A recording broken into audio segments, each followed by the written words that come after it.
Siguro nakikita natin sa trabaho natin na may direct results. We see the fruits of our labor. Sometimes nakikita natin yung sinasabi nating anointing of ease. Diba? May results. Have you seen that? Have you experienced that? And with this, we get to enjoy our work. Tama? We feel fulfilled.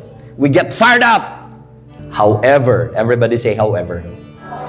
Sa marami, we have to admit na ang trabaho ay malayo sa ganitong idea.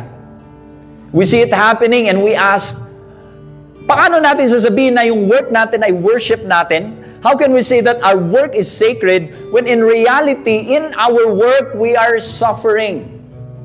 What do we do?